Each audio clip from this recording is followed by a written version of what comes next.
Greetings, ladies and gents, and welcome to today's edition of Tales from Outer Space, where I take stories from across the internet and read them for your entertainment. This particular story is called We Will Stay for Them, written by OG Grunt, Com. Do not push or pull. Move quickly and efficiently. No one will be left behind. The low, monotone voice spoke over the external speakers of a large 9-foot bipedal machine of war. Its large leg lifted and shifted to the left to make more room for the many refugees rushing into the entrance of an underground shelter. The leg landed upon the ground with a heavy thud, hydraulic pistons firing off and anchoring the foot in place. "Sarah," the man within the machine said, his eyes trailing over the HUD displayed in front of him.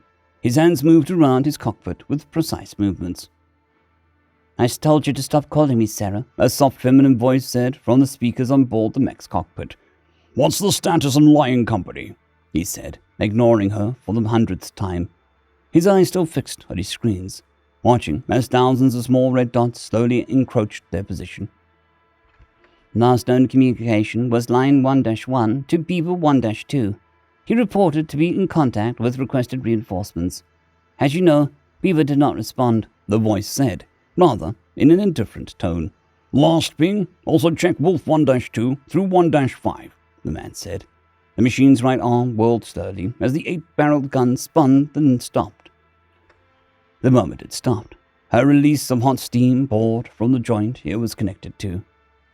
The steam attracted the attention of a small boy. He stopped and watched in awe of the large machine, but was quickly pulled back towards the shelter. 20 minutes ago. All of Lion Company ceased transmissions 25 minutes ago. Beaver Company ceased transmissions 15 minutes ago. Statistics suggest that— "Don't. When are they here?" the man said, his eyes fixed on the grayed-out icon of Lion Company surrounded by thousands of red dots. More red dots separated from the position and moved towards his own symbol. "Within 5 minutes. The order to retreat has not been received by Terran Command. Wolf Company is standing by. My brothers and sisters are awaiting orders," Sarah said. "There won't be one. We need to stop them," he said. His checks completed, he slid his hands into 2 separate slots in the cockpit. The arms of the large mechanized machine unlocked from their holds and mimicked his movements. "That's impossible, even for us, David," Sarah said. "We will make it fucking possible," David responded. The last few remaining refugees finally arrived at the shelter. The moment they passed him, he walked ahead. "All right, boss. Fucking Siri over here was telling us to retreat. What you want to do?" a separate male voice said across the radio channel that he was tuned to. "I'm staying. They'll be slaughtered without any chance of survival if I don't.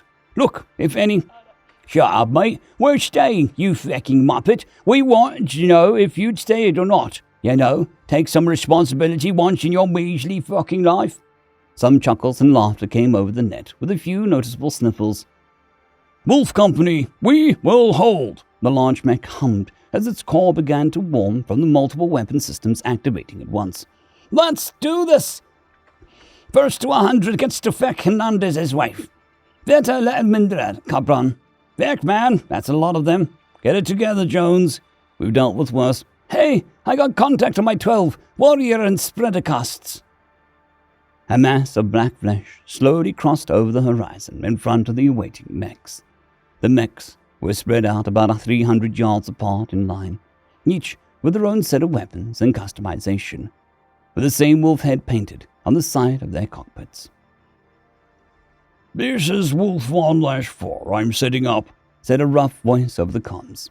At a distance, one of the large mechs dropped down to its fours, hydraulic clamps locking each ligament down as the large cannon slowly rose from its spine along an autoloader near its rear. "Wolf Company, stand by for contact. Godspeed, everyone," David said. He lifted his right arm, which lifted the mech's right appendage, revealing 8-barreled Gatling gun the size of a small car. It started to spin slowly, but quickly picked up speed. "David, the odds of survival—" "Never tell me the odds, Sarah. You know that. We're staying," David retorted, his finger lightly pressed against the trigger at the end of his grip. "Wolf 1-4, ready. Fire!"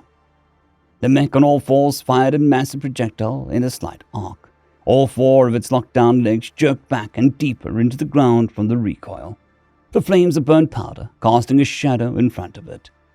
The round soared, the red stream of light piercing the clouds before crashing back down into the moving mass of black creatures. The explosion erupted in a fiery blaze as bodies flung into the air. Screeches and growls reverberated through the air from the dead and dying creatures, but the mass continued forward. A mass of traces, plasma pile, missiles, rocket and artillery shells rained down across the quickly shortening distance between both parties. Rounds the size of soda cans easily tore through small houses, abandoned cars and structures into a mass of creatures. Purple mist and sludge sprayed across the ground and sky from the impacts, showing the rounds had met their mark, every mech firing indiscriminately into the attacking horde. 800! 600! 500! They keep coming, one of the mech pilots said. No wonder how they got through Lion and Beaver, the artillery mech pilot said, the boom of his cannon in the background. I'm running low, female pilot said, her mech just holding the trigger of its external mounted rifle. Wolf 1-3 AI reporting main gun low on ammunition. Pilot refusing requests to fall back. I recommend you give the order, Sarah said. Wolf 1-3, Shut up, David. I'm staying, switching to PDCs and melee. Ejecting Alexa, the female pilot said. A nearby mech is seen unlocking its main 30mm gun, placing its arms into a slot on its right side and unveiling a long blade. Several smaller turrets sprouted from its shoulders. David, Wolf 1-3 AI has refused direction to eject from its mech. Alexa is staying with its pilot. This doesn't make any sense. Wolf 1-4 reporting low ammunition. It's following the same directions, David. We can't stay here, Sarah said, a hint of desperation breaking through the hard-coded voice mod she used. Yeah, I'm coming with you, Britt, Wolf 1-4's pilot said. Its mech dropped the large howitzer from its back, turning and gripping it like a large log to use as a weapon. Both mechs lowered themselves, then shot off into a wave of creatures rapidly approaching their position. The flashes of their PDCs firing in all directions, along with their weapons throwing large groups into the air, were seen just at the front line, which slowed the wave's progress. David, Sarah, order all Wolf AI programs to focus their automated PDCs on Wolf 1-3 and 1-4's position. Keep them covered, David said, pressing several buttons across him to focus a large map directly over the position. David, they are Wolf 1-2 and 1-5 on my position now. Horseshoe formation, David said, clearly ignoring Sarah's request. They are holding my blade down. They are trying to get into my fecking cockpit, the female pilot said over the net. Her mech started to become overrun as creatures covered it, like termites in a wooden cottage. My PDCs are out. I can't fecking move. Britt, get your freaking gun. The rough voice called over, his mech receiving the same fate.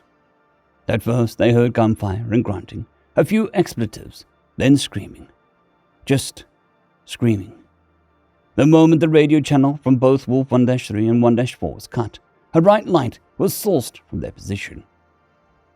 Wolf 1-3 and Wolf 1-4 AI activated their capture protocol.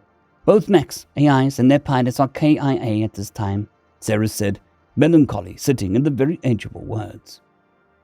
The bright light was a mini nuclear device implanted beside every AI core module. The explosive yield was capable of destroying nearly a city block. The black wave that once crested the mechs was spread out several football fields as fire and brimstone cascaded across the battlefield. There was a momentary pause before the weakened wave continued towards the Wolf team. They just won't fecking stop, huh? Wolf 1-5 said, his mech dropping a large empty magazine from under its cannon and reloading a fresh one. Down to 1, Wolf 1-5 said. I'm out completely. Siri, eject. Wolf 1-2 responded. A small device was deployed from above the mech. A small rocket booster shooting straight up into the stars. This is about time for you to go, Sarah, David said, the wave of darkness slowly regaining speed. David, why did we stay? Sarah asked. They're all women, children, elderly, even just young men.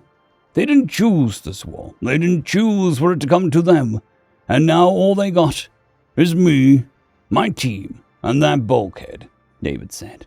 his Mech's rotary cannon slowly starting to spin up. Wolf Team has been proven to be extremely valuable to the overall war effort in the Terran armed forces. You surviving statistically is more important to the war front than civilians. Me staying is more important to them, to that little boy we saw earlier. It means more, especially if I want to keep my humanity, David said, while targeting reticles appeared over the hundreds of creatures coming into range again. I see. I think I understand now, Sarah said. The PDCs of the Mechs sprouted from his shoulders. You said your wife's a nurse, correct? Sarah questioned. The PDCs began to fire as the creatures came into range, along with the rotary cannon. Yeah, died while running a field hospital in Juliet Prime, David said, a tear falling down his eye as Wolf 1-2 rushed ahead with its deployed blade. And you named me after her? Because, Sarah asked, the right PDC displaying a low ammo notification. I don't know. I wasn't there for her when she died. I guess I feel selfish enough to want her to be there when I die, David replied, his minigun cutting off and clicking to reveal no more ammunition. Then I shall stay, David. It was a pleasure serving with you, Sarah said, both PDCs now displaying empty. A large notification request for capture protocol appeared. It was denied. David turned the mech around and positioned it in front of the bulkhead. Wolf 1-5 moved in to cover him as he did so, but was quickly overrun. David's mech dropped its minigun attachment and quickly jerked its right arm forward. A stashed blade along its arm unlocked, swung forward and locked into place. I love you, Sarah, David said, his throat closing up as the realization of what was about to happen clouded his emotions. I'll be here for you until the end, David, Sarah responded. Within an hour, Terran reinforcements arrived at the refugee-hardened bunker site. They witnessed 3 craters from nuclear deployment, one mech several yards in front of the bulkhead site with its nuclear device not deployed. The both pilot and AI were declared KIA. The last mech, Wolf 1-1, was found against the bulkhead. Several piles of creatures spread around it. With its frame pressed against the doors, it was obvious that the creatures attempted to burrow through the body, mech, man, and door, but hadn't had enough time to get through before the reinforcements arrived to clear them. Wolf Team was designated KIA, and immediately barred as a unit designation. The death of David Fanning and his team was spread across Terran news lines. Their bravery and sacrifice became a point of pride for the Mechanized Battalion of the 33rd Infantry Division. The site was marked as a historical zone, so that no one could disturb their graves. The war was won several cycles later.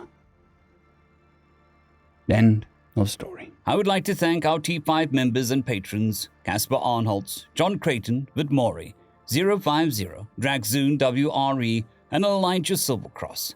Thank you very much.